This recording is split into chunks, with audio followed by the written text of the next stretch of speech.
down, cross-legged, or any comfortable position really. If you are doing something else while this talk is happening, then it's fine, no? And therefore, just try to tune in with the moment right now, with the present moment. A way of connecting with the moment, so we can maybe perhaps gather something inside of this talk, or knowledge in that sense. So placing the hands onto your knees if possible. If not, continue doing whatever you are perhaps doing. Tuning in with the present moment, perhaps with the breath. Have a few conscious breathing. Basically follow the breath as the chest expands and the belly expands on the inhale. And how on the exhale, you kind of contract, gentle contraction of the belly will bring your lungs to subside and exhale. So just keep that with that conscious breathing, a way of practice our present moment. I will chant a piece of a chant. Apologies if the sound will be a bit breaking during the chanting. It seems that doesn't go very well with the singing. Hari Om Sahana Vavatu Sahano Bhunaktu Sahaviryam Karavavahe Tejasvinavaditamastu ma vidvishavahe. Om Shanti Shanti Shanti.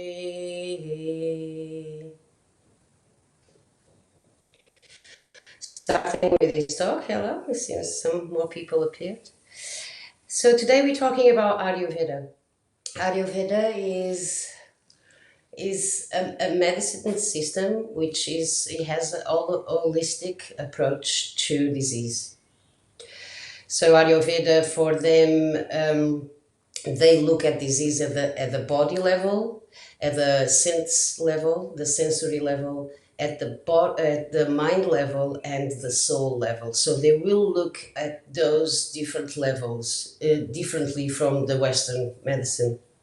Western medicine is focused on the problem, while the Ayurveda he focuses himself on to the root of the problem.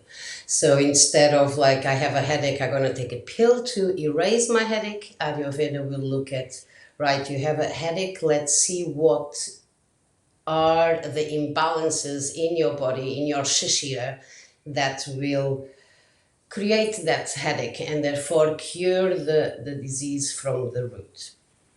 No, so Ayurveda, he came around 3,000, 5,000 before Christ, so AD. Is from a Vedic period. Is been very old and very ancient. Is an ancient medicine, and therefore is this like ancient tribal wisdom into it. No, it was gathered through meditation and through the visualization of the microcosmos and the microcosmos within and without, no, outside and inside, as we are a projection of this huge cosmos and universe. So looking in both and meditating through both, they establish a connection where the connection is started by in the macrocosmos we have 5 elements, and also do we, and those elements interact within each other, creating energies, different energies, which we call the doshas. So all of us, we have the 3 doshas. No, and I'm going to get back into the doshas a little bit more in deep in depth. So Ayurveda is the problem to find a solution. As I spoke before, in the sense of they will tap to the root of that problem. Also, at the Ayurveda point of view, the diseases, they start in the mind. So for that, we can see already is a bit of a gunas imbalance, which is states of the mind and the soul. It goes from rajas, agitated, tamas, tamasic, laziness, not mobility, and sattva, that is the balance between both. Enlightenment, light, bliss, let's say. So having these imbalances in our mind, which are also connected to the doshas, those going to reflect on how our body and our cells going to react to those imbalances created by our daily life, by our morals, by our relationships towards the outside, towards the external. And also towards the internal. No, sometimes we can have these internal battles between our mind and our soul and our mind. That they are different things. No, sometimes our soul wants something, but our mind keeps saying to us and commanding something else. So that's the gunas kind of going around and hitting with each other with the doshas, let's say. So going deep into the five elements, we call them the Pancha Mahabhutas. So they are the five elements. We have Akash, space. We have air, Vayu, fire, Agni, water, Jala, and Prithvi, earth. Those interact with each other, creating the doshas. So air containing space is Vata. Fire containing water is Pitta. Earth containing water, water containing earth, is Kapha. From here, so we have, all these three energies exist in all of us, the three of them. Vata up here is all in the air, movable, like the elements, water, space and air, they changeable, transforming, moving up everywhere, no? Pitta is like, the pyramid, because it's like the fire, the energetic point is on the top. Everything goes in that direction. On the direction of the top. Everything flows in that kind of movement. And Kapha is earth, is grounded, is warming, is up here. If Vata and Kapha are very, they're kind of opposites. Also, they attract each other. Vata is up here, Kapha is down here, okay? And so we're born with those three doshas already, and we have the ones coming. So we have the Prakriti. The Prakriti is the doshas that your parents, genetically speaking, bring it to you, is your blueprint, is your fingerprint, is never going to change. What changed is your Vikriti, that is depending of the external input that you receive by the senses, you will change the amount of doshas you have on that day. So day by day, they will be different by the amount, by the quality of food, by the activities you do during the day, even the thoughts you have during the day will affect how your doshas is going to express themselves on that day. So having that in mind, we're going to speak a bit about the characteristics of each dosha, and then also what can we do to bring those doshas down or up. No, what activities or what kind of food and tastes will bring balancing the doshas by promoting or depleting the specific dosha. So a person can be dominant one dosha, ekadasha, or two doshas, that would be a dvandasha, and or the three doshas, that is the sama dosha, that is the balance between the three doshas. Honestly, I'm a dvahaja. I'm two doshas. I'm vata pitta. Another thing that is, if you don't know your dosha, you can send me a message through the group. I've got a group for Ayurveda, and I will send you a link where it has a form, and you fill up the form and you can find your dosha. If not, also is online forms which you can do and figure out what dosha is best for you. So let's start with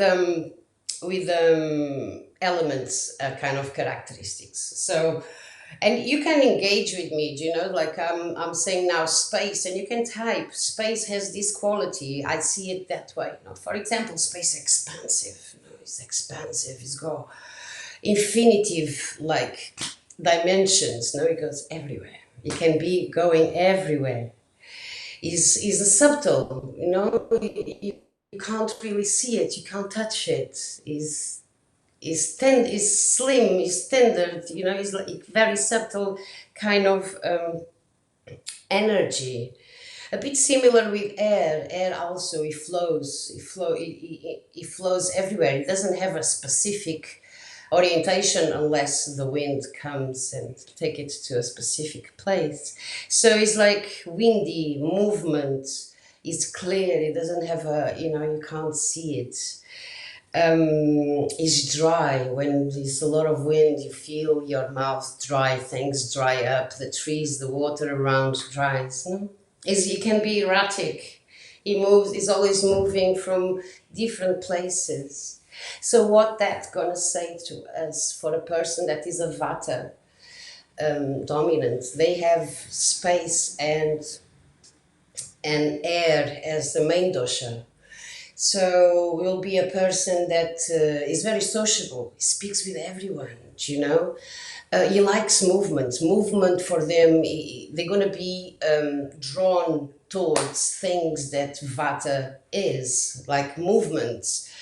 Doing different things at the same time, multifunctioning. They will be also distracted because their mind will be jumping from one thought to another, to one mission to another, to a monkey mind, always moving.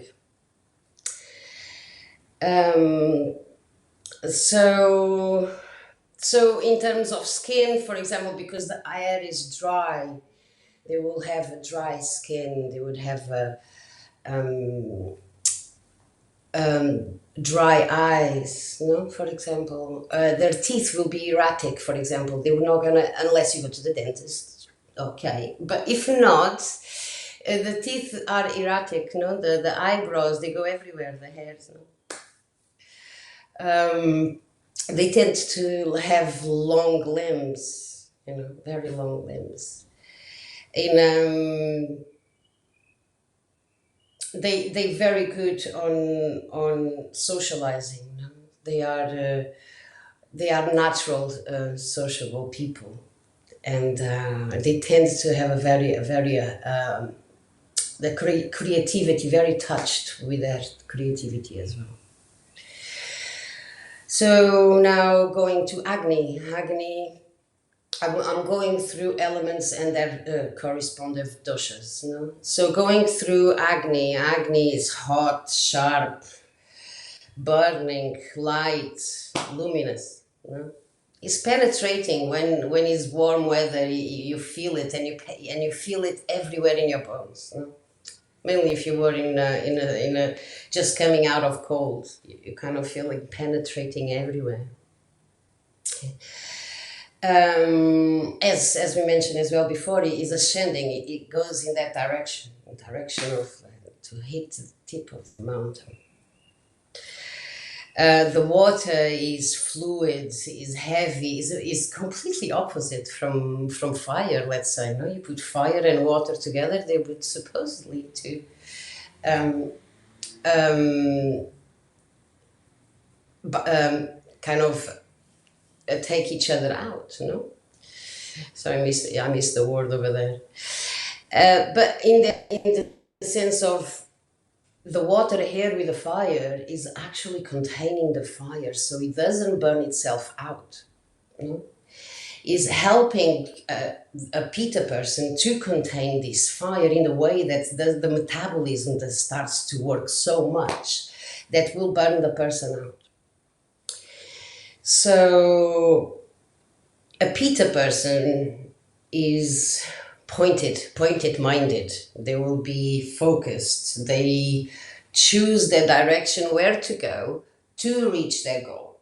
You know, they is not fluffing around like the Vata over here. They just go, right, I need this, that, and that to reach there, and it's what I'm gonna do. They tend to have, because of the fire, they have the tendency to be a bit impatient, a bit, not a morning person, that's for sure. Kind of, they tend to, in terms of work, they normally they are good people that they will do higher posts efficiently because they are goal driven. So if a company or a work or a small business, if they want a goal to reach or a specific target, then get a Pitta working on that. No? They sweat a little bit more because they have the fire. No. So they tend to be a little bit oiliest, the hair slightly oily, not too much, just almost like the balance between the Vata and the Kapha. In that sense, they're very intermediate between both Pittas.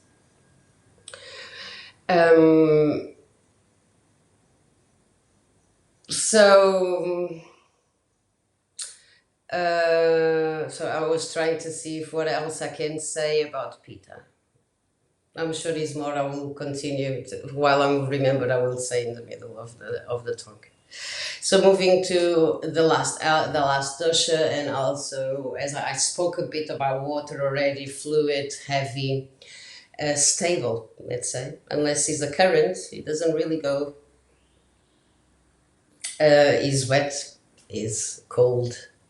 It can be cold.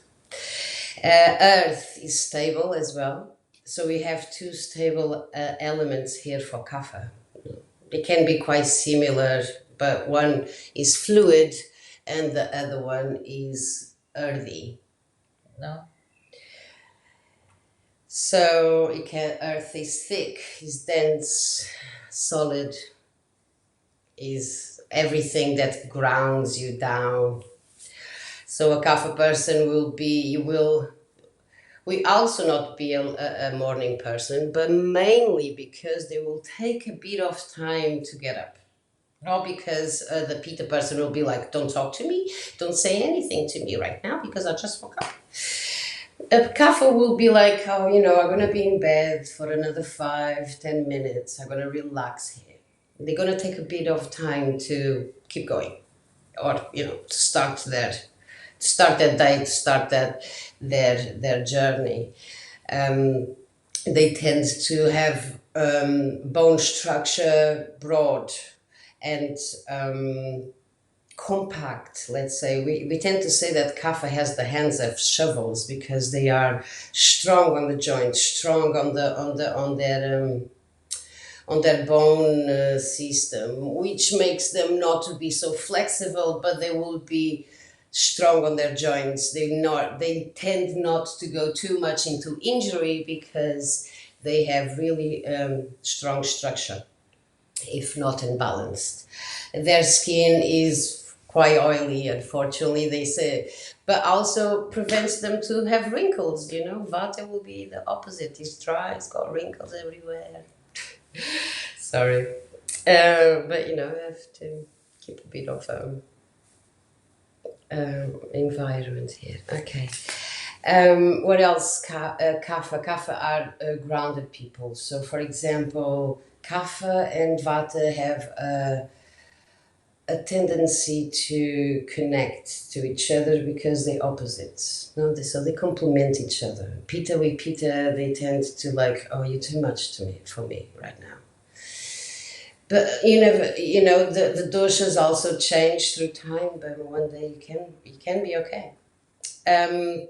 So the kapha will have tendency to work in places where they are taking care of people. They like to listen people. They will be there listening to you. They're good listeners. They're good friends. Vata would listen to your conversations. The only thing is that their mind is going to be somewhere else. And Pitta, depending on the day, he will be listening, really taking attention because perhaps it's something that is beneficial to the person. But if the Pitta can't connect to what you are saying, then they were not going to listen, and that's okay. That's just fine. So Vata increases, for example, if you are a Vata person and I would be in an environment where is the air conditioner and then I have to answer the phone. Meanwhile, I'm signing a paper or typing in the computer. I'm doing already 3 things that are bringing the Vata up, movements, air, more movements. I'm going to be, by the end of the day, my brain and my mind is going to be 100% going. So what could I do to bring my Vata down so I don't feel so erratic, so with so much noise on my mind, and which, as Ayurveda sees the disease, starts from the mind going through the body. So if my mind is agitated, my cell's going to be agitated, which is going to create a ailment or a disease on the part of the body that is already slightly depleted of that dosha. And with time, we've got, because each part of the body and each organ, we will have the elements there, and so if the dosha is depleted, then it's going to affect that area first.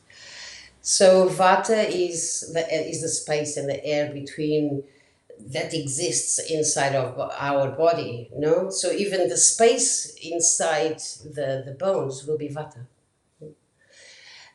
Pitta is connected to the metabolism, So is a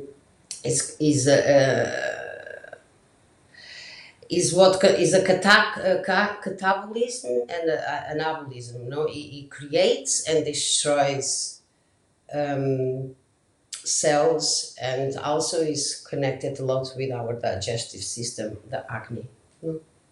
Kapha is connected with the phlegm, the bone marrow, the joints, the structure of the joints, so the synovial fluid, ligaments, but the space within the kapha then will be Vata. So Vata has parts of the day, has parts of life. Vata will be more accentuated, so a Vata person will feel more Vata between 2 a.m. and 6 a.m. and then 2 p.m., 6 p.m. Also, people tend to go towards Vata because Vata is dryness, Vata is depletion of water, is decay. Just the cycle. Don't you speak about Vata and it's like, oh my god, I don't want that, or Pitta, I don't want that, or Kapha, I don't want that. But then that's the beauty, the balance, the cycle of life that keeps things moving and transforming and regrowing and decaying as well. So Vata is decay. People their life go towards Vata. They start from Kapha, where is the nutrition, going into adulthood to Pitta, finishing in Vata because it's dry, is the decay of the body. In Pitta, the day, the part of the day where Pitta is more accentuated would be from 6 p.m. to 10, no, wait a minute. 2 a.m. to 6 p.m. is Vata, 6 p.m. to 10 a.m. is Kapha, 10 a.m. to 2 p.m. is Pitta, and from 10 p.m. to 2 a.m. is Pitta. So a Pitta person probably would like to go to sleep in a Kapha time, so before 10 p.m. Because if not, it's going to be really difficult for them to fall asleep at that time because it's going to be Pitta with Pitta and they're going to be really active. Also, if some people eat late, so if you're eating at that time, you want to counterbalance with some Kapha in your food.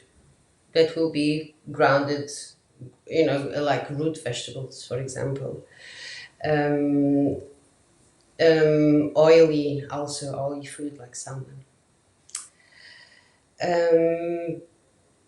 Kapha people is our cycle of life starts with Kapha, with where we want to sleep a lot because we are growing, and Kapha is that part, is the growing, is the nutrition, is the foundation. Yeah, that's the word, the foundation for the life to come. Then Pitta, Vata is wait a minute, what did I say? Vata, Pitta, Kapha. I think I lost myself here a little. So I was talking about Pitta. Please do, Grande. Thank you, Eva.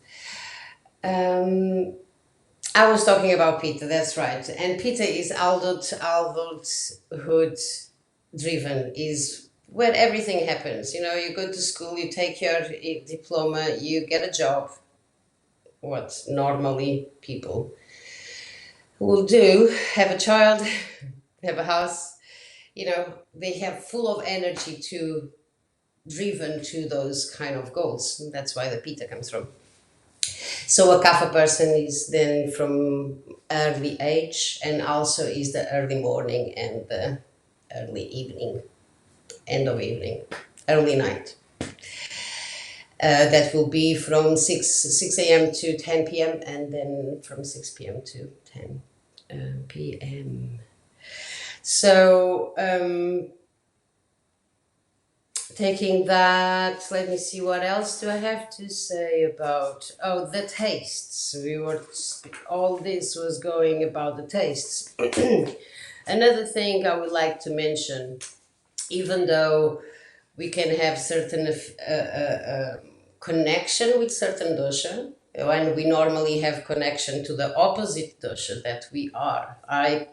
When I read about Kapha, I was like, oh, I want to be Kapha because I'm Vata, and therefore my tendency would be to balance my dosha and to go towards a Kapha person. Um, so taking that, I was going to speak about something else. Oh yes, so Vata is 5 places. Vata is prana, let's say. That is considered the most important dosha, because without Vata you're not going to be alive, basically. Sorry about that.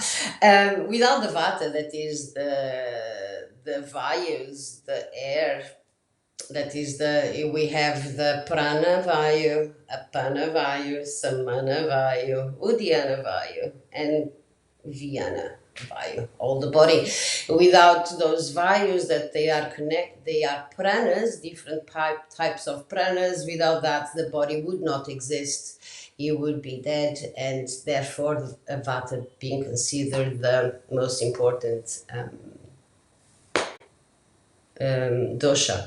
Pitta dosha also divides himself in 5 fires, in 5 agnis that are distributed through the body, and I'm not going to go there because the words are complicated.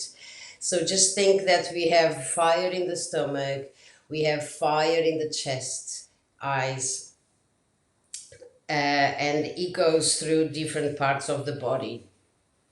Also, it happens the same with kapha. We have different types of kapha.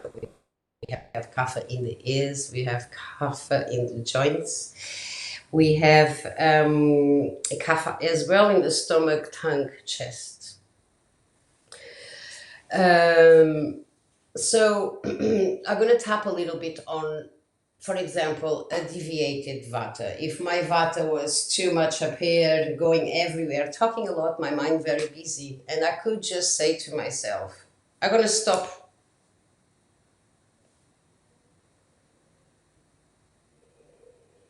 I'm going to connect. I connect to the breath right now. I stop a moment, and I could connect and bring.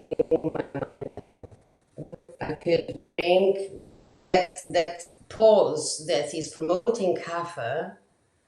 It promotes my vata to go down.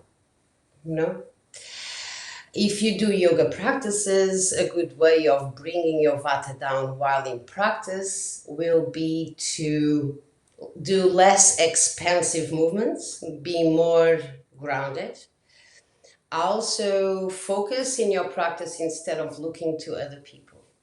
And that could be also in the daily life, like focus on your present moment, in what you are doing now, leave everything behind, gone.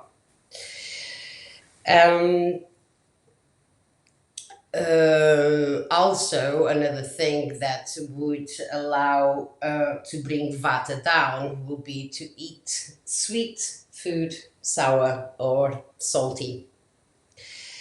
You see, vata, it goes higher with spiced food, for example, and bitter food like lemonish. They consider broccoli to have a bitter taste, but then if you don't cook it, then you have to be creative and see where the taste change with depending what spices you're going to use and how you're going to cook it. That's going to completely change with elements. Which elements are you cooking your food?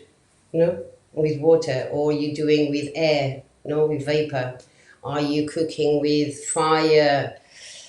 You're always cooking with fire if it has to be cooked, unless it's going in the oven, and then it will be electricity. So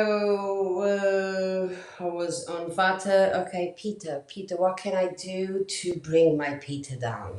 What can I do to, for example, to stop having an angry day? And if you do yoga, for example, I would suggest for you to go to a yin yoga class or a restorative class, something calmer, something with not too much movement, something that bring your metabolism down, that will bring your central nervous system to a parasympathetic state instead of action doing state. In terms of pranayama, for example, I will focus myself on the exhalation, to bring myself down, to bring my heart rate down, bring my metabolism down. In terms of food, in terms of tastes, what bring the pitta down would be again the sweet, because doshas that normally tend to rise with spiced, with pungent tastes, then like chili, let's say, that will be the most, or ginger can have, it has a taste of also pungent and some other. So normally doshas that tend to like pungent food, or the one to bring it down will be the sweet. Let's say the opposite will be the sweet. The bitter as well, it will bring the pitta down, and then astringent. Astringent is a very weird taste in terms of describe it, how it feels. It can be very mistaken with bitter and sour taste mixed together. So an astringent taste is like cranberry juice, pomegranate. That's it. Those tastes is what you can relate to astringent. Now kapha, how I could, if I'm deviating of my kapha, is probably I'm gonna feel more lazy or with no energy, tired during the day. I'm going to take longer to be able to do my daily things, which can be associated a bit with actually depression as well. No, you don't have the gut to do your daily things. You don't want to get up of bed. You're not very active. Your brain doesn't really want to do anything. So that is a kapha being off balance. What could I do to bring that the kapha higher would be to make an effort, or mainly make an effort, because kapha can be, they lack a bit of the motivation to cultivate that motivation. Sit down, have a meditation where you can accentuate yourself in the inhalation, the oxygen, the energy, the prana, the vata. And while doing that meditation, focus on perhaps giving something out. So by the end of the practice, you would feel repleted of that same energy just you gave out to the world. So if you focus yourself in gratitude, love, those energies going to come back to you, and your inner energy is going to change from down to up, because it is a high frequency emotion. Another thing is, after making that effort to gather some motivation, then go out, do some running, Ashtanga yoga. It's awesome. Make them sweat, make them take all those lethargy that you might be inside the body.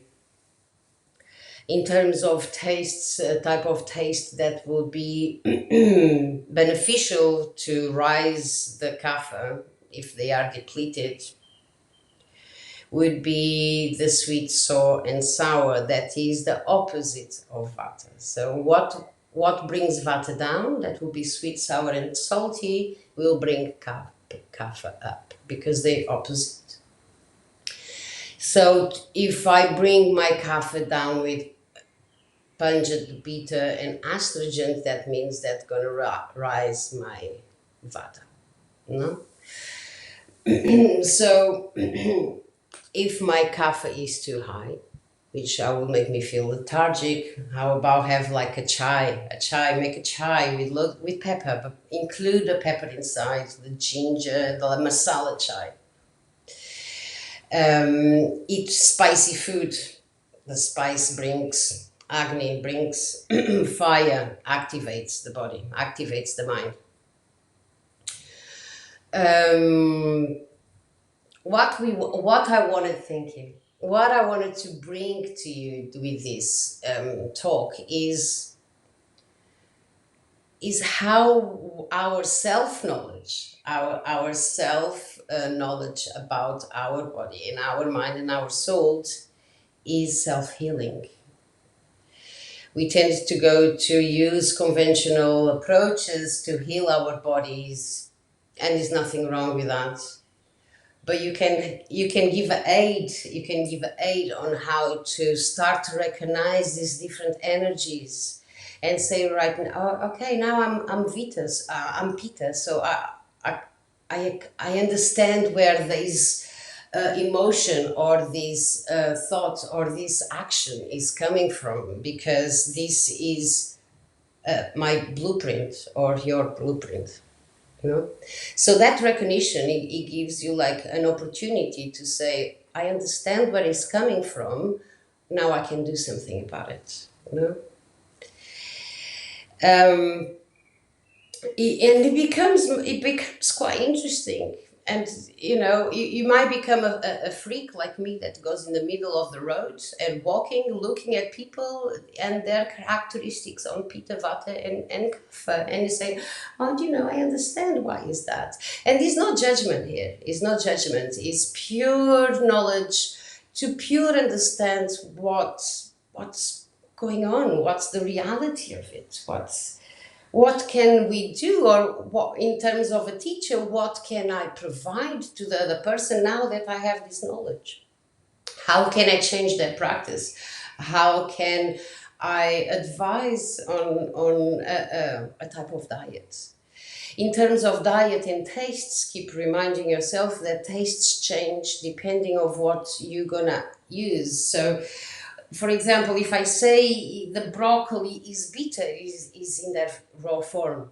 When I say that honey is sweet, is because mixing it with lemon, for example. We will change. So that also is the creativity of Ayurveda, is to start trying what in the kitchen, what can you mix to change into a different taste, to a taste that will be more suitable to you. And sometimes just stop, put one hand in the belly and another one in the heart before you start cooking. This is about food. Tune in and ask your guts, like, hey, what you want today? From a place of no judgment.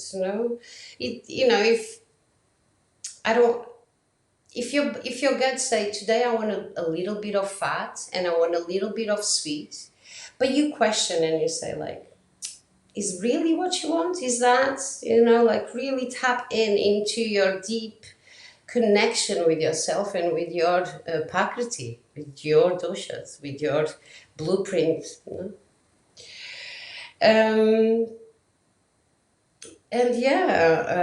it completely changed the way I see things, because now I see things in terms of elements, and gives me the opportunity to, instead of like, because sometimes a lot of times the judgments come from a place of non-knowledge, of not having the knowledge of what it is.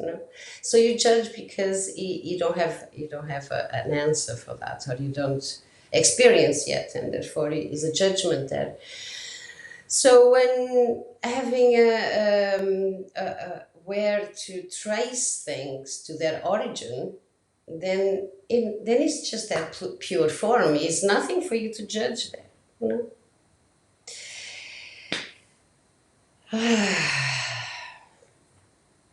Having that in mind, I hope I bring some kind of clarity into this talk, or to what you thought, to your knowledge of Ayurveda.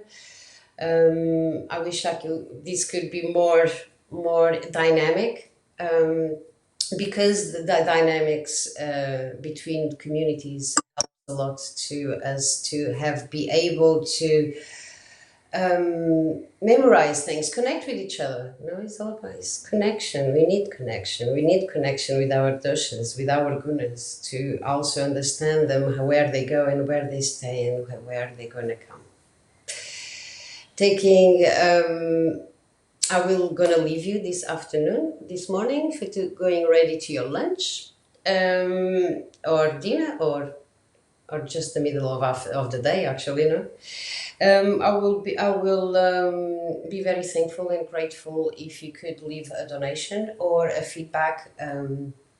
Also, check me out in social media as Armin Yoga. As I have a lot of advices there to give, I also going to bring those advices and those talks into Insight Timer with time. Thank you, Jyoti. I'm gonna ask you to please, just before you leave, to sit down, settle in, close the eyes, have a few deep breaths.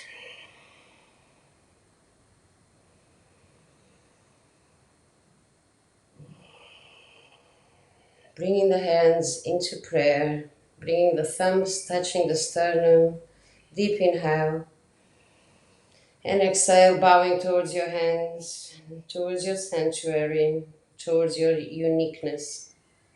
Namaste.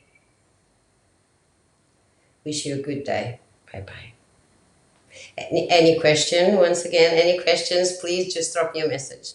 I will be pleased to answer your doubts or any kind of advice that you might seek. Continue, have a good day.